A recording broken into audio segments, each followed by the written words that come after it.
Okay. Whoops. All right, sweet. See us live on Twitch. Okay. All right. Should be live on YouTube too. Perfect. Awesome. Okay. Now I just got to test levels because I forgot to do that. So if each of you could say something for me. Test, test, test. That ad is the first thing I've ever seen about Concord. Testing. How we coming through? Yes. I think I just had to turn Dankest up a bit. That's good.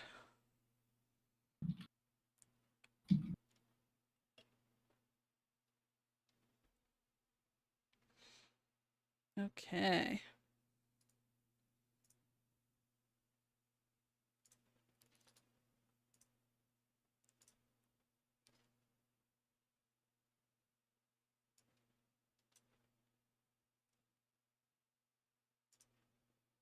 Yep.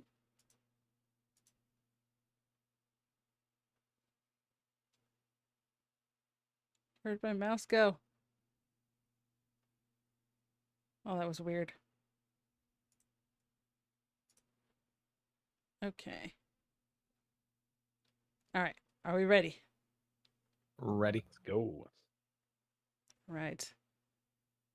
Welcome to episode 60 of the TCCG Roundtable. We're your hosts, dragonrider, DankestDad, and RonMexico. How's it going? Hey, happy to be here. I can't believe we're on episode 60. Nice little milestone. Yeah.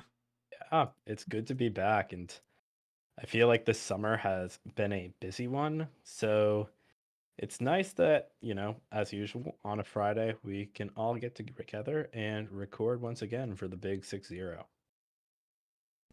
Yeah. And it feels like it's been a little while since we've recorded. Last week, totally my fault, I will say. So last week there was the Masters tour for Hearthstone, which is going to be the basis of most of our discussion today. But I was casting, and totally meant to, message these guys ahead of time and be like, "Oh, should we record on a different day? You guys available?"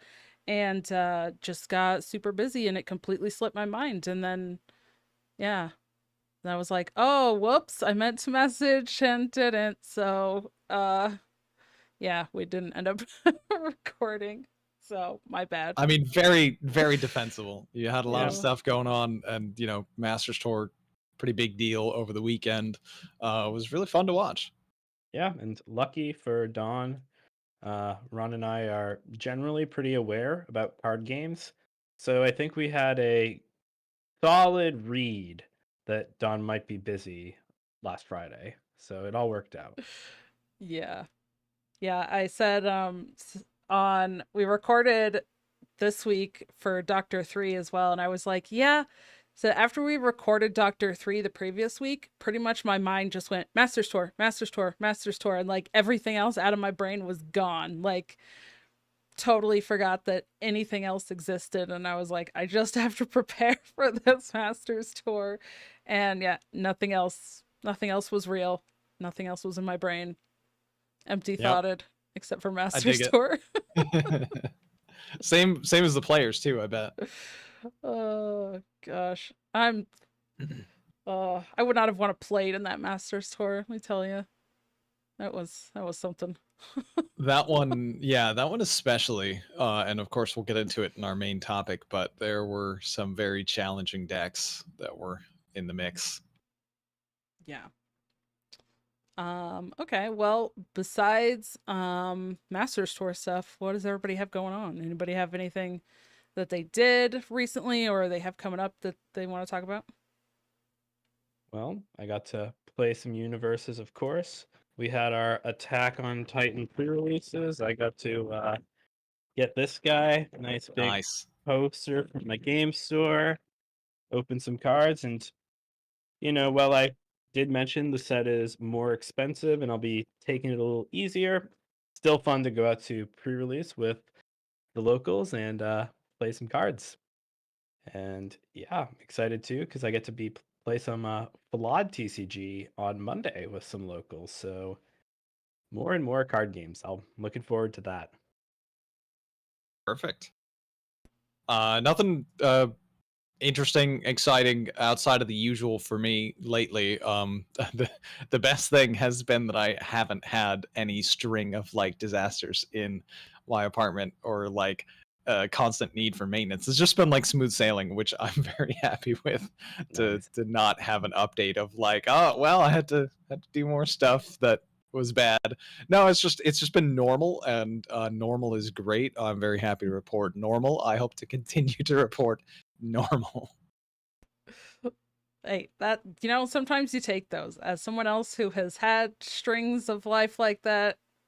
And once you get to the, hey, I have nothing bad to report, it's good. Feels good. Finally feels good. You're like, oh, thank God. Yeah.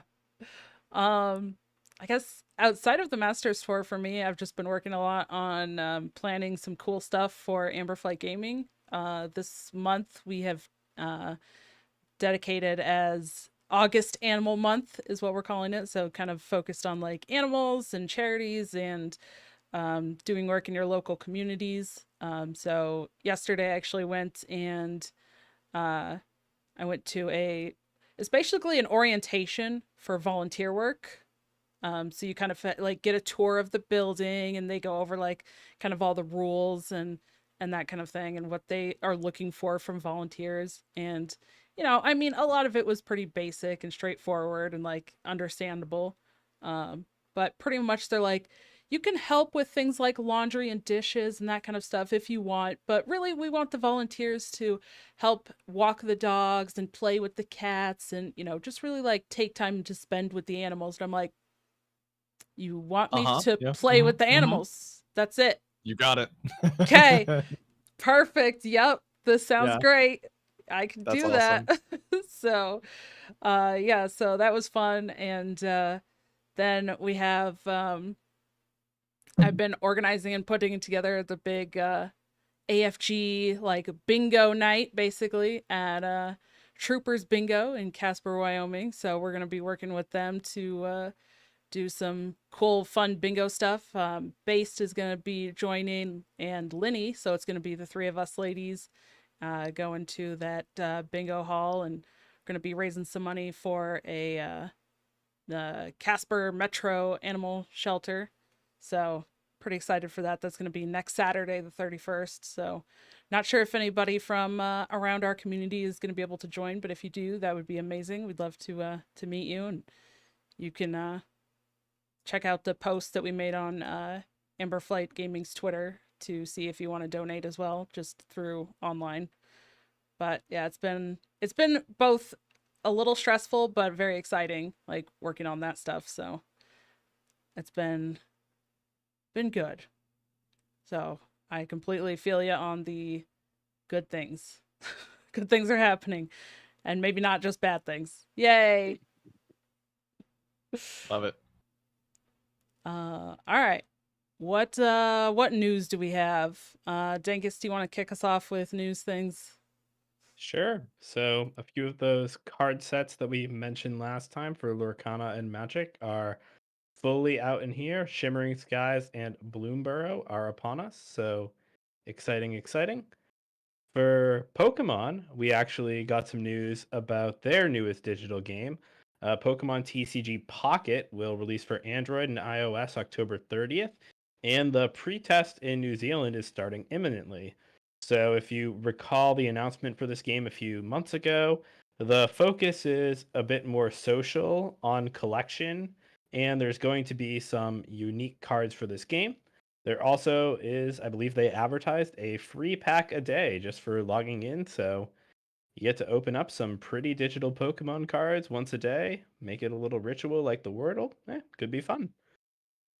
So, other than that, for Star Wars, the Judge program is underway. I have thrown my hat in the ring to try and see if I can pass my exams and become the judge at my own local game store. But if you are interested in that, it is through Cascade Games. So look into that if you are trying to work some tournaments for Star Wars or help your local scene grow. And then, last but not least, Universus Attack on Titan has come out. you saw the big poster. It's very real. It's here. And teasers for the Tekken and My Hero Academia Challenger decks have come out. So you are looking for a return to My Hero or fighting games, hey, that's coming soon. But that's it for sort of the news updates. What about competitive and organized play? Ron, what do you got for us? Well, just real quick as a Hearthstone news update before we get into competitive and organized play. Outside of the competitive side, where the Masters Tour just happened, a few things in Hearthstone itself. Arena updating, where the previous arena season had ended, but the new season is still going to be dual class arena. And they're keeping the one legendary card per draft as your first card, like they have before, which has been a popular move. And happy to see how that will go. I think there were some glitches with arena not working that have been operated on behind the scenes. I don't know if it's fixed yet because I don't play arena anymore lately, but I will when there's new cards in the arena before the next expansion gets released. So If you I guess like I'll find out then. discovering the Sunwell, you should really try to get your games in while you can. It's Oh boy. the patch has really been something. Yeah. So there's been some glitches in the most recent patch that have caused some issues that need to be ironed out. Outside of the issues that are being worked on, we also do have an upcoming in-game event, which is going to start on August 27th and run through September 17th. They call it the Marin Resorts Treasure Hunt, and you are going to be able to earn 14 total packs from it. 7 from Perils of Paradise, 4 from Whizbang's Workshop, and 3 from Showdown in the Badlands if you complete the entire run. So a pretty good haul. Lastly, there is the Wild Heroic Tavern Brawl that has come back and is running from 2 days ago at time of recording, August 21st, until the 28th. As always with Heroic Brawliseums, it is very, very challenging to get any kind of real significant benefit out of it. On average, just to break even, I believe you need, in value for what you spend, you need somewhere around like 5 or 6 wins, I believe. The average wins on a run for most players are 3 wins, so generally people refer to it as kind of a gold sink. But if you are one of the top tier players, and again, keep in mind, this is the wild mode this time. So it's very, very different. You might not want to bring your standard deck to the Wild Brawliseum. That could go poorly, given how many things are in Wild that can counter some standard strategies. But the top tier payouts are pretty insane, topping out at like 1,100 gold and 3 golden legendary cards and 50 card packs for a 12-win run. However, if you get an 11-win run, you only get 16 card packs and 2 golden legendaries and 480 gold and dust. Not that that's small, but you see how the rewards really drop off. So if you are going to play that, be very, very careful. Be conscious that you're probably just going to lose your 1,000 gold and get a marginal return, but it might be fun to try if you're willing to lose out on that much gold. Just word of warning for Brawliseums. They can be very fun, but they also are very draining on your in-game resources. And you know that if a Tavern Brawl is coming or in play, then a mini set is right around the corner. So a lot of people want to make sure that they save their 2,000 gold and not spend that on the Brawl so that you can spend that on the mini set and not have to spend any actual money. Just FYI. That's it for the Hearthstone news. You can play as Lord Jaraxxus. Come on. Yeah, you'll win all those packs, no problem. There's also apparently some cheaters in the Tavern Brawl who are playing Lord Jaraxxus on turn 1 and are doing things like triggering the hero power multiple times to summon a bunch of 6/6s and just winning the game on the spot early on. It's a mess. But that is also being looked into, and I'm sure those people who are doing those exploits will wind up no longer having BattleNet accounts in the near future. very So, likely. And as of yesterday, yeah. the event was closed. So hopefully, with the hot fix today, we are back in business with no pesky Jiraxis deck Hmm. wreaking havoc down there. Yeah. But moving on now from the news section to competitive and organized, what we have for competitive and organized play, there was a world championship in Pokemon that ran from August 16th through the 18th, and that concluded with a champion. There was some controversy. We don't need to get into all the controversy, but there's plenty of information out there if you are interested. A certain celebration was done post game that resulted in a change of the winner of an outcome in a match, and then the beneficiary wound up winning the whole thing. It's interesting. But yeah, enough said about Pokemon. Moving on to Hearthstone. The Masters Tour was also August 16th through the 18th for Hearthstone, and we came away with winner Maxiebon 1234. And I don't know if he came up with initially the 1-2 part of his name because that was his age when he created his account. But Maxi, I think, is like maybe 16 years old now, 15 or 16. 16, I Kid think. is an Yeah. absolute prodigy. Played incredible all the way through, and it was a very deserved victory. With some very difficult to play decks as well. So it was a blast to watch, and big congratulations to Maxi for taking down his. I think this was the first Masters Tour that he played in, and also, of course, he went 1-for-1. Nice job. Yeah. You know, if you're gonna play in one, that's how you gotta do it. Just Yeah, play in just, one and win it. That's no problem, no Easy. big deal. Right. Okay, yeah. So let's spend some time talking about the Masters Tour then.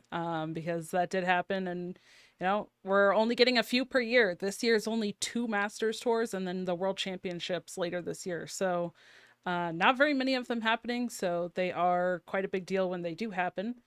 It was 16 players, 4 players from each of the 3 regions, from the servers, and then 4 players that were just top point earners. So they got the invite. One big thing I will say that was kind of announced during this was the return of China, the China region. They will be returning. I think that was kind of already announced, but it's confirmed now out in the open that China will have players represented in the World Championship. So the World Championship is expanding from 8 players that was originally slotted at to 16. So that's pretty big. And Did they also increase the prize pool for Worlds by like $500,000, I believe? Yes. Yep. They did. Mm-hmm. Big news for So, Hearthstone, just getting China yes. back into the mix, because so much I think rides on that, and Yeah. was kind of like one of the beginnings of the end for the death of the competitive scene, or the living death version of the competitive scene that we've kind of had for a little bit. So it's maybe there's hope for a revival. Maybe we can have larger fields than just 16 in the future. Who knows? Certainly Yeah. a good sign. Oh yeah. Yeah. And China always has like really awesome tournaments that they hold and stuff too. And they've done like international events where they, even if they're just invite, right? They invite like some of the big well-known players, big streamers, and there's been crazy things like people winning cars and like all sorts of stuff, but like their production level and the stages that they put together are just like top notch. Seriously, they make amazing stuff. So hopefully we'll start to see that kind of stuff come back since they're going to be back, but that's going to be starting, I think they're back sometime in September is what that original announcement said. But we don't know exactly like what all is going on with that still. So that's exciting. But did you guys get to watch much of the Masters Tour this weekend? I'm through most of it. I am on to day 3. So I've seen the first couple rounds, and while I have seen some highlights from Maxie's final win, I have not watched the last couple rounds. So been enjoying it though. I think that I won't get too much into the meat of it, but I think the players definitely separated themselves in terms of skill level, and yeah, it was cool to get to see people, sort of do that and stand out. Nice. So you're watching it like just in sequence when you can. Like, Oh I like yeah, I yeah, I remember I just kind of caught it live when it happened at different points in time that I had the free time to catch it. So I got like bits and pieces at the Masters Tour, and then I saw like a bunch of highlights and things. But it was really entertaining. There were some incredible games. I did get to see. I think it was like one of the most interesting games to me. I think was a Gamer RVG versus Maori, like a game 5 that was completely insane. So I don't know if have you made yeah. it to that one, I Dankus? did see that. So that game was actually super cool. I think that Maori had a guaranteed line that he just didn't spot, and it was like a really tough game. But if Hmm. we ever want to do like a replay review episode or something in the future, that game I think is a perfect one because there's so many decisions, and that's not to say that either person played poorly or through, Hmm. but like just making one small decision that could be suboptimal can turns later make a one match turn into a Yeah. loss. And yeah, Yeah, but it was crazy because yeah, I think I know what you're talking about. Where I mean, first off, Maori played absolutely incredible like through the whole tournament, and the pressure in that moment and trying to debate on what's the right move. But I think he double traded yes, on his board. He traded away some power and like he just needed to keep a wider board and a little bit more power. And it was exactly. pretty much like guaranteed to beat anything that Gamer had. Mhm. But like in that moment, he's considering options and he's like, well, I should still be able to win in this case. And it's like Gamer probably only has to have one specific card, which of course he had. And just like the whole thing. It's like Yeah. maybe this is a little bit better for these other situations, but it was sort of a I only lose to this one card, so I should max play around it, and he didn't see it in the time allotted and wound up making a slight mistake, and Gamer wound up flipping that. He also had draws for lethal too, I think that he just missed. Yeah. But yeah, It, it was a crazy game. That was like hands down that was the most entertaining match of the ones that I saw. Their whole series was incredible, and that game 5 specifically was huge. And which so it was Rogue versus, do you remember? I think it was Priest versus Priest- Warlock. yes. Oh, Priest versus It was Warlock. Yeah, okay. yeah, it was Pain Warlock versus That's Overheal Priest, I okay. believe. Yep. Yeah, that's the game that I was going to bring up too because I was casting that one and that was absolutely amazing. Like it was so good. It was Yeah, so good. There was yeah, like barrel brim back and forth. But, oh my gosh. I don't know. It's just amazing. Definitely yeah. Like recommend that match. we can't do it justice by just like describing some highlights of the match. Just if you are interested in some really like fascinating top tier Hearthstone play and like a very interesting type of game that presented some extremely complicated situations, that's one to watch for sure. It was fascinating. Yeah. What about the opposite? So we had some games where there was not as much back and forth, and might be because most of the players brought the worst class on ladder with nearly a win rate that starts with a 3. Why would they do this? It's called the Masters Tour. Are they stupid Yeah. or is something else going on? So rough situations for a few players there. I do remember also seeing just like a string of non-games here and there and like some matchups, and that's also the nature of Hearthstone sometimes, where you just there's nothing you can do. You just either got high rolled or your deck low rolled or a number of things where it's fully outside of your control and the game said, haha, you lose. Yeah. But man. Yeah. Rogue made some games. Yes, Rogue is Rogue, absurd. yeah, Rogue did some things. Sometimes better, sometimes worse, but it did some things.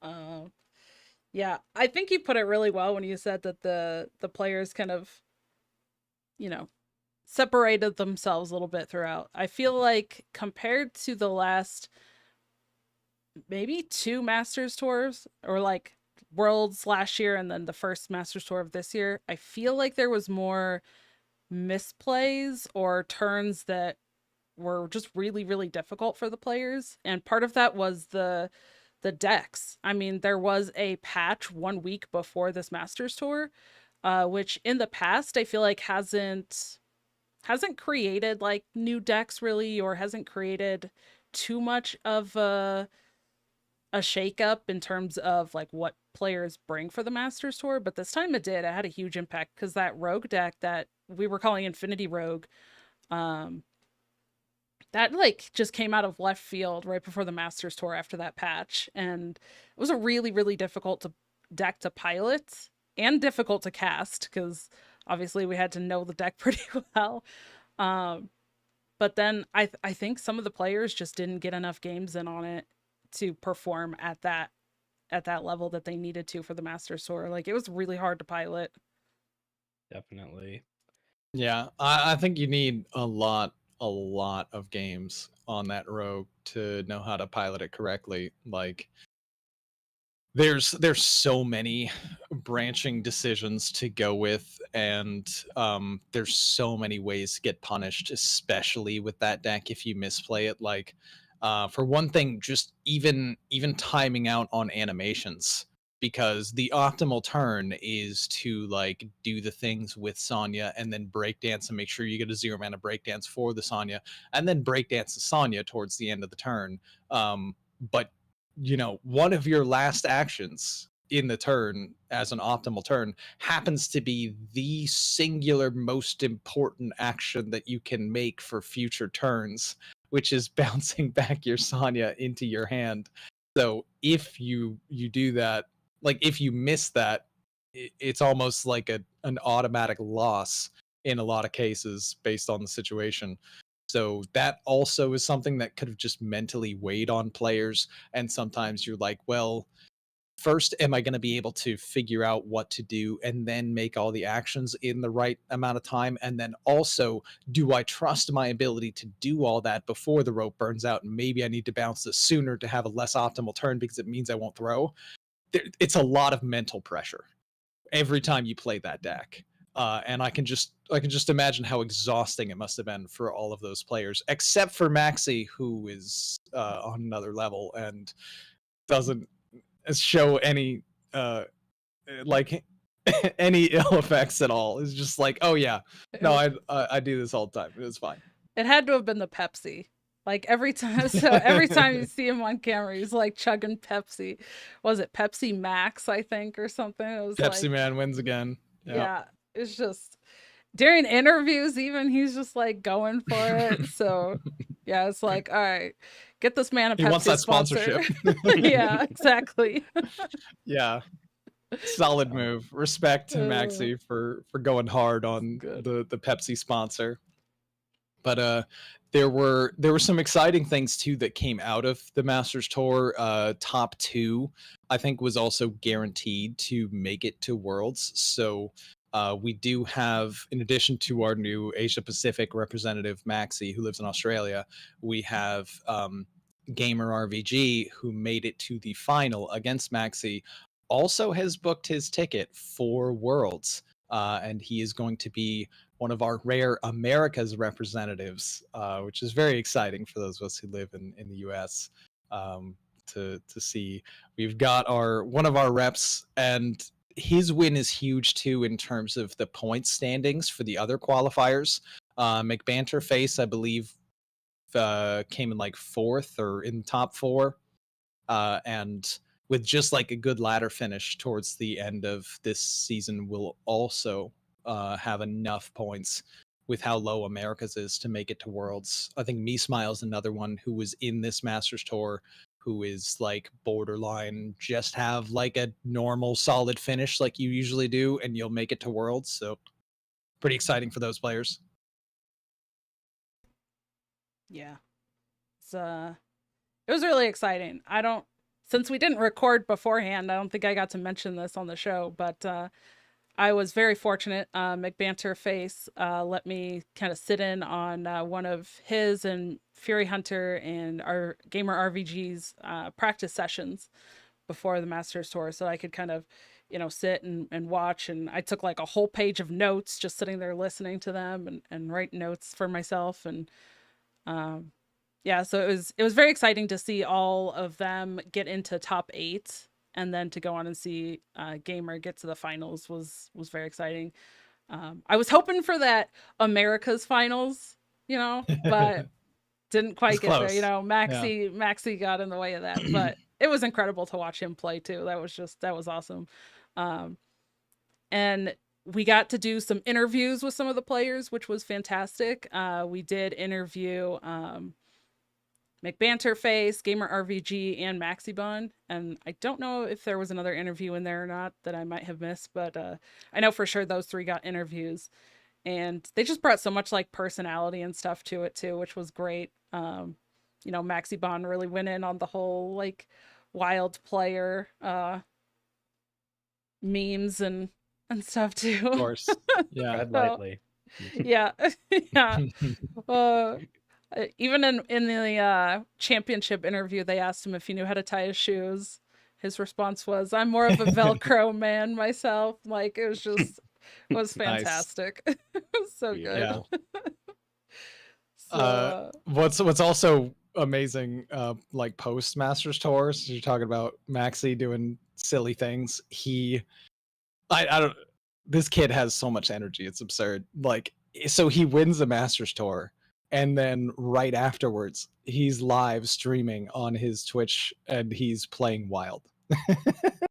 And he's got like a ton of viewers who like are fresh off of watching like the highest level standard gameplay, and maybe interested in seeing more standard gameplay. And this kid's just out here, just jamming Wild, just doing his thing. It's incredible. I love that he's living his best life. That's what he does. It's great. Okay, so let me ask you guys. So there was 13 of the 16 players brought Overheal Priest. There was quite a bit of Druid. There was a decent amount of Warlock. You kind of alluded to this earlier a little bit, Dankest. Maybe a little, a couple classes that didn't do too hot. Like there was a few shamans. I think 5 shamans. 4. Oh, now I'm drawing a blank. 4 Death Knights is what it was. So some did well, some didn't do as well. But how do you feel like that the classes that were brought, the decks that were brought, have impacted the ladder since the kind of deck lists and Masters Tour started going around? So the deck I was actually alluding to is Rogue, which has impacted the ladder because Rogue's win rate has tanked since the Masters Tour because people are trying to play this infinite Rogue. And as we saw in the Masters Tour, it's tough for those guys. So your average Diamond to Legend ladder player is going to have a much tougher one than them. So Rogue's probably shaken off about 3 or 4 points of win rate in the last week and is now decisively the worst class in Hearthstone, as the data would say. Is this true? Probably not. It might be the best class in Hearthstone, but you need to be top level to make it work. As for those other classes, though, I myself have still seen plenty of Death Knight, plenty of Shaman, so maybe that says something about me. But I think that a lot of the decks really have a similar game plan, where most successful decks in Hearthstone right now are a flavor of mid-range that has early high roll potential and a late game win condition out of hand. And if your deck follows this blueprint, it has a good chance to succeed. And hand buff Paladin, Overheal Priest, these Razzle Dazzler Shamans and Death Knights that have been brought out, they all, and of course Druid, all meet this description. So, I think that the players here have sort of shown us the way, and we'll see what other innovations people come up with to kind of, follow that plan. Absolutely. Yeah, I would say Rogue's population has skyrocketed post Masters Tour because people got to see how incredible it is in the right hands. However, it's very much a deck that is reserved for the top tier players to play it at a top tier level.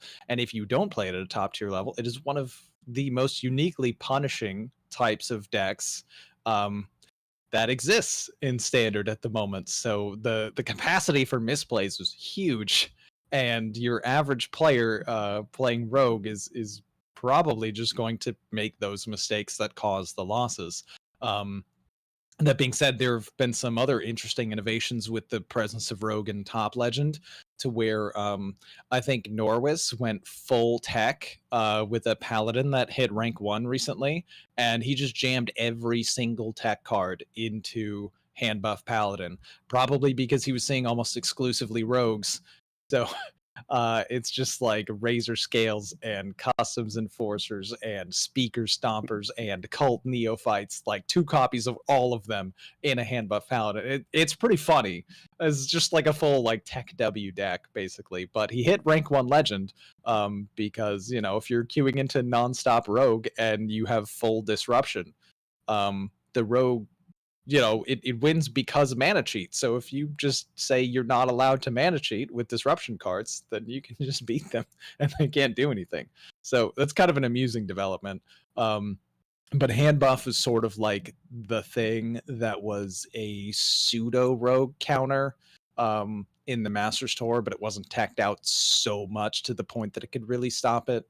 I think Warlock still kind of maintained a solid presence. Shaman seems to have fallen off a bit. Death Knight also has developed more as a more significant potential counter to Rogue because of the card Cold Feet. Rogue loves to play really cheap minions that discount for more cheap minions and then do kind of infinite crazy stuff. And if you make all of those minions cost 5 more, you've deleted their turn. And you can do that while simultaneously developing a big scary board or just clearing the board for a Marrow Manipulator. And Death Knight is on the rise very much with a specific build. So that's been interesting as far as like post Masters Tour developments. The other decks that were solid are still kind of solid, but they're not really making a whole lot of waves. Okay, I'm kind of curious now because, okay, so I'm going to call myself out a little bit here. So obviously the last few months we've already talked about have been kind of rough, like IRL. I also hadn't enjoyed the meta. So I was really not playing ladder. Watching high level players stream, watching a lot of streams still, like playing THL matches, playing that kind of stuff, but not ladder. So I kind of let my ladder go. And I think this month I only have like a 9-star bonus. So whoops, oh well. Happens. It happens, yeah. Life came first this time. And I was playing a little bit. I'm still not even legend for this month. Just because I haven't been playing ladder, really. But when I was getting on, I got on, I think it was like the night after the Masters Tour. And I started running into, this could have been because the time that I was playing was very late at night, but I ran into like Blood DK, Reno DK, Reno Priest. And I was like, what is going on right now? And I was trying to play Overheal Priest. And those were just not, it did not feel like good matchups for the Overheal Priest. Like the Overheal Priest can have some like long game stuff with Amenthuls and create a bunch of legendaries, but man, those felt rough. And I was like, what is happening right now? Is that something that either of you have been seeing, or is that just where I was at? Well, it is something I'm familiar with. So this is a language hacker innovation that has taken off a bit. So I know in my constant search for weird stuff to bring and troll people for THL, these Death Knight builds definitely came across the radar, and they look very polarized, but not in the way you'd like. But this deck does have at least at top 1K a theoretical winning margin into Rogue, and of course does very well into Priest. But don't ask what happens if you find a Paladin, Warrior, Druid, or literally anything else. Hmm. That's where it gets awkward. Yeah, dragonrider, you fell into the classic Hearthstone situation where you queue up a deck and you queue into exclusively just your absurd counters that don't actually exist in other situations because they're bad, but against you specifically in this moment, it's great. Yeah. So what Overheal Priest really wants to do is dominate every deck that cares about board, and you just constantly queued into decks that don't care at all about board. Yeah. And want to have a long game. So as far as like an actual meta trend in higher ranks is not something I've seen like at all. I think I've seen 0 over the course of like maybe 2 weeks or more of Highlander Priest, Highlander Death Knight, Control, Death Knight, Blood, Triple Blood, whatever.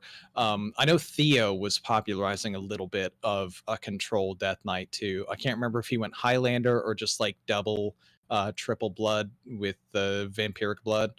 But I've seen Theo play a little bit of it, so there's some presence at Top Legend, which might honestly just be Theo and only Theo.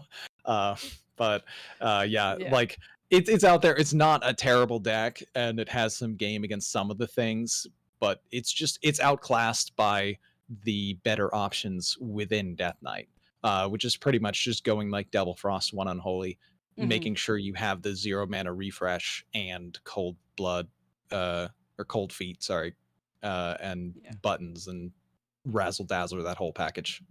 I kind of figured it was like, since it was right after the Masters tour, I was like, I wonder if people are just playing this because there's been a rise in people playing things like Rogue and Priest from the Masters tours, especially the Priest, since that's what I had been playing and noticed it was so bad.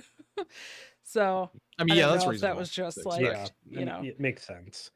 But I also didn't know if that was just like something that I had experienced in that short time, because it was only like a handful of games, so I didn't know if that was something that was popular everywhere or just in that set of games that I played. But it was just something interesting that I was like, huh, all of a sudden after the Masters tour, which 13 of the 16 players brought Overheal Priest, and there was a lot of Overheal Priest, and then I'm like, yes, this is great, I get to play Overheal Priest on ladder. No, I did not. Yeah, no, they mentioned that your matchmaking walked you right into your random counters. It's great. Yeah. One thing too that I noticed from the Masters Tour, as has frequently happened, there was the notable absence of a number of classes that just don't seem to be competitive at all, tragically. But what was really cool is the strongest class in Hearthstone. Every single Masters Tour player collectively agreed to not bring. It's like a gentleman's agreement. And see, Hunter, of course, as everyone knows, is absolutely dominant, completely overpowered, insanely strong. And all of the players, it was really cool because they knew that everyone would just ban Hunter if Hunter was brought, and it would be less interesting for the audience. So they all just decided, I think they got together in like a 16-person call, and they're like, hey guys, we're just not going to bring Hunter, right? Because no one will get to see it because it's too strong and it'll just get banned. And yeah, they all agreed. So that was pretty neat. Ron living on the copium. People agree that Hunter, is so strong, just kind of skillless. They might as well bring a higher skill cap class like Paladin that is really known for those tough gameplay decisions, and they get more opportunity to show off their skill by playing Painter's Virtue on turn 4, and really puts Rexar to shame. Yeah. It's rough out here.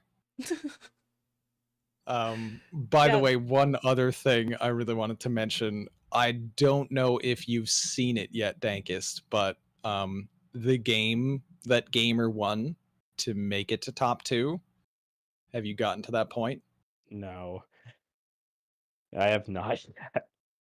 I guess I'll look forward to it. And maybe I mixed up because I might have mixed it up, and I said earlier Gamers Game 5 versus Maori, and I called it Priest versus Warlock. I was referring to, it might not have been Maori he played against, and it might have been Maori who he beat to make it to top 2. I think it was it Photon that he played? Maybe yeah, that's right. I think it was Photon. Because I don't think Maori had, because Photon was the only player to bring Painlock. Okay. Yeah, so it must have been Photon then. So I misspoke earlier. Sorry about that.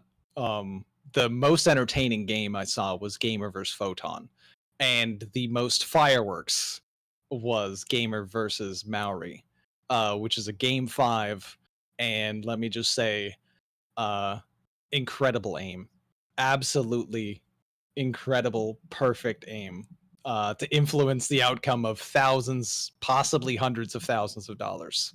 Yeah, nice. Oh, nice no. job. There were a lot of coin flips, and I think he won 4 consecutive coin flips. And if he lost any of those coin flips, there is a very real chance that he gets eliminated and doesn't make it to top 2 and therefore Worlds.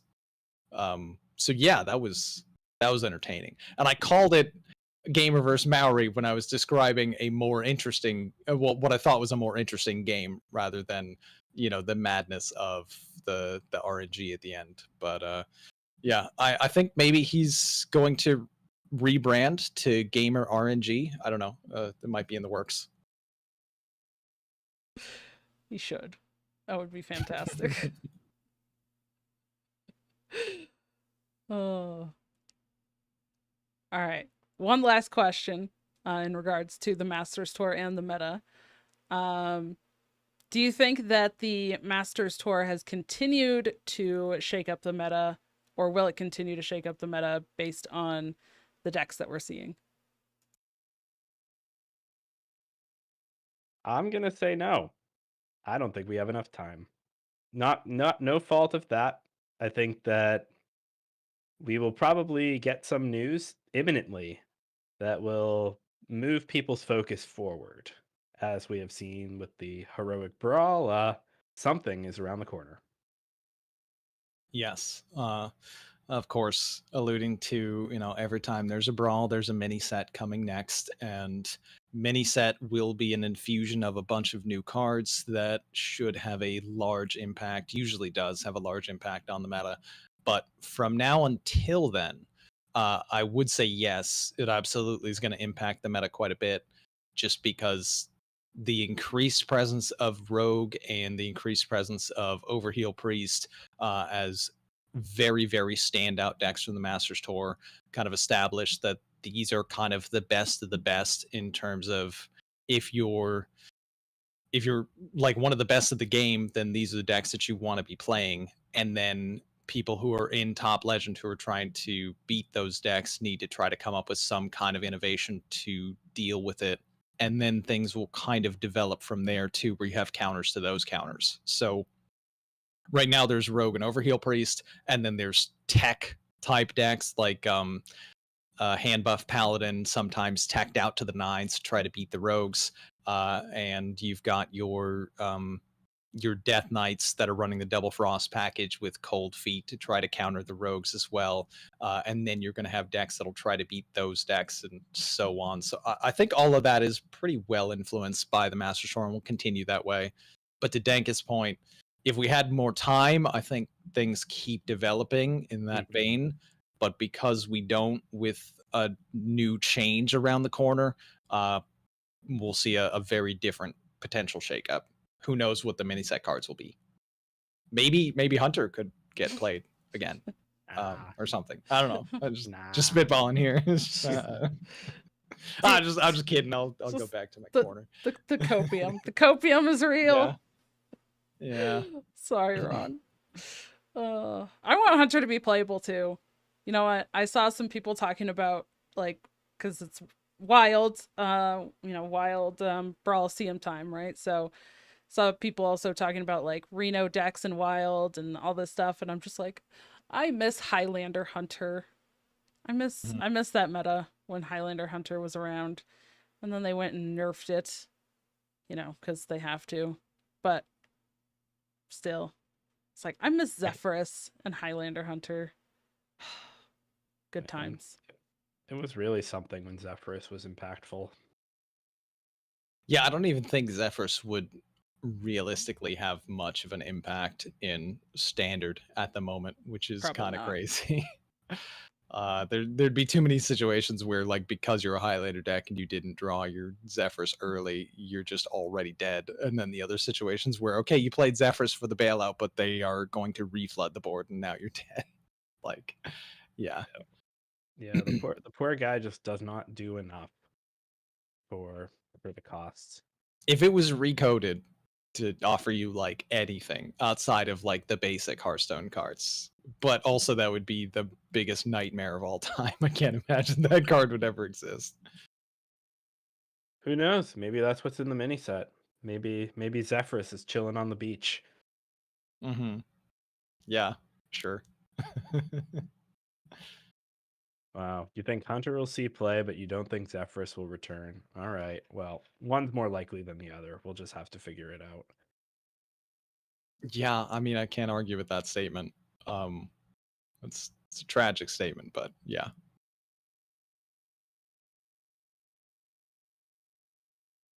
All right.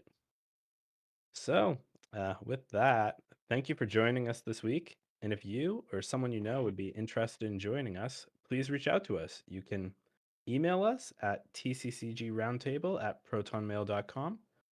Follow us on Twitter. Use our top pin tweet for a link to our Discord, or use the link in the description in your show notes. Check out the video version at youtube.com/c/dragonrider TCCG. You can find us everywhere you can find audio podcasts. And if you want some cool playmats like those ones behind me or other card gaming accessories, check out our Ink Gaming affiliate to support us directly. You also can follow Amberflight Gaming on Twitter, see what else the rest of us are up to, and check out our new merch on exclaim.gg. And you can find me at twitter.com/daddankest, on Discord as DankestDad, and on YouTube and Twitch as DankestDad CCG.